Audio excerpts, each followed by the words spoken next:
You do a lot. Just to be clear and correct me, I don't probably know everything that you do in real estate, but you flip, you're a landlord, you have rentals. Obviously you're a master of creative financing, which you just discussed, seller financing.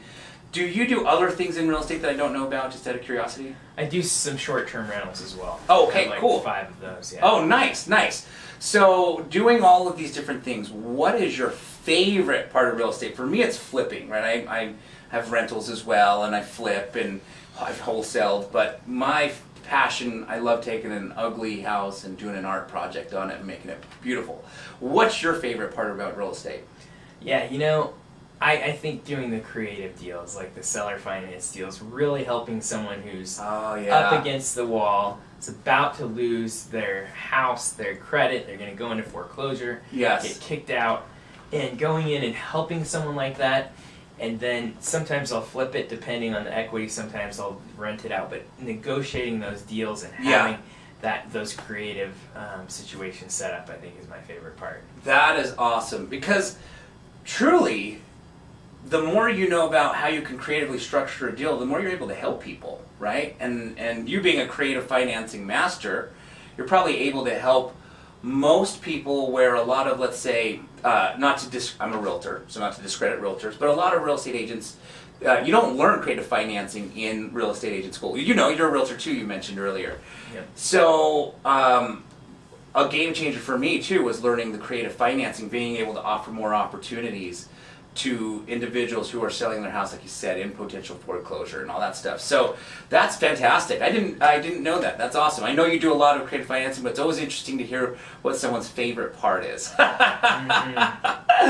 Excellent. So the question that I am excited to ask you is how did you grow your we talked about how you grew your real estate business so quickly, much faster than the average person. I'm a real estate educator where I speak for 2 companies, one based out of Chicago, one based out of Canada, where I'll travel the United States and speak on stage, and the average person suffers from paralysis of analysis. They just cannot make that change. And then when they start, it's a slow start because they don't want to make a mistake. People are fearful. Nobody wants to lose money. I don't blame them. So what happens is, if you don't take action, you can't fail.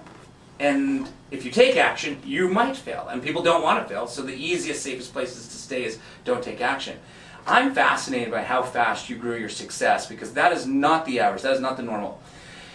If you don't mind sharing, what do you think is the reason on how you grew your success so quickly as a real estate investor, from reading a book as a BYU professor to where you are now, happened really fast? Yeah, that's a great question. So I really think that you mentioned action. Yeah. Just barely. That is the number one thing, I think. And I'm going to share with you a killer strategy that I think anyone who does this, I think, is going to... It's a nice balance between being careful and taking action. I call it ready, fire, aim. I love it. Right? Yeah. So in real estate, the cool thing about real estate is that you can get out of any contract as a buyer like so easily. Yeah. And you just have to put a little earnest money deposit down on a property, and you tie that up. So a lot of people, like you said, get analysis paralysis. Yeah. And they can't really just go in and get the property, right? Yep. So what I suggest is instead of spending all your time aiming and just not really doing anything, and then the property's gone, someone else grabbed it. Right. What you do is ready, fire, aim. You just go in there, get it under contract. Yeah. First, put a little refundable earnest money deposit down. And that, Yoshi, is when you do all your due diligence, right? Right. You can go and look at every little last thing in there. Right. You check with a realtor, make sure that your after repair value is you can sell it for what you think you can. Check with a contractor, make sure that you're on track with what your repair budget is. Check all that stuff, make sure, get an inspector to come out, do all those things, make sure it's a good deal. If it's not a good deal, then even if you just see a little crack in the sidewalk, and the seller's like, well, there's a crack every 14 inches, that's what sidewalk is, and you're like, well, that crack was too wide, you get your earnest money deposit back and you move on and do your next deal. But the power of it is that once you get that that inertia, you get things moving, and then you do that due diligence, and if the numbers look good, then you figure out how to do it. You get the money, you get the contacts, right? Right. I mean, that's when you make all your contacts. That's when you make things happen. When you're like, I have a deal. We gotta go. We gotta go. Right? So a lot of people think they need to get their whole real estate team put together before they do anything. They gotta have all the money for the deal before they. Dude, once you get that under contract, the universe is gonna conspire for you to get things done.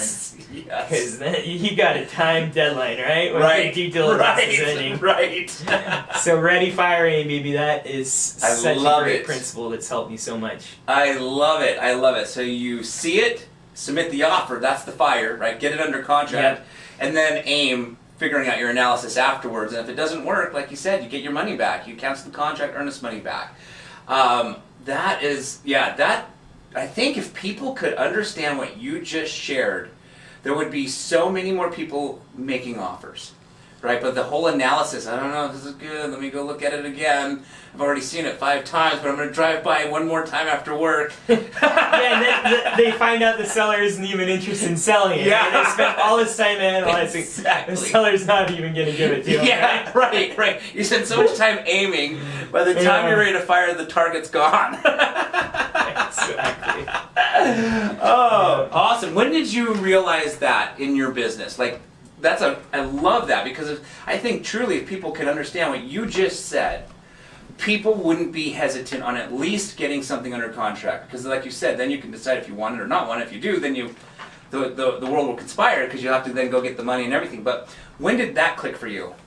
I think it was pretty early on. Oh, cool. You know, getting my first property or two. I'm like, oh yeah, that's the way to do it. Just go for it, right? Right. And from that point on, I mean, it's just been a game changer. It's helped me to get to, over 50 rental properties. I'm flipping about 20 houses every year, and it's all because of just taking action and making it happen. Very cool. Were you always an action taker, or is that something that developed when you got into real estate? I have been an action taker. I think it got me in trouble sometimes as a professor, because they want to think things through perfectly, and I'm just like, let's go, let's do it, let's publish. And So I mean, that's just been one of my traits. I just go all in. I'm a little bit overzealous sometimes, but it sometimes hurts me, but it mostly helps me. Absolutely. I would agree that the odds are probably more going to help than hurt. I feel that I'm probably an action taker too, and there's been times that it bit me in the butt. But I would say most of the times it was a positive. So I think where I'm going with that is, if you're listening to this and you struggle with taking action, just know the odds are in your favor if you do. Yes, you might fall down and scrape your knee, but most of the times you'll be up in the Uintas thanking God for it. Right? Well said. Yes.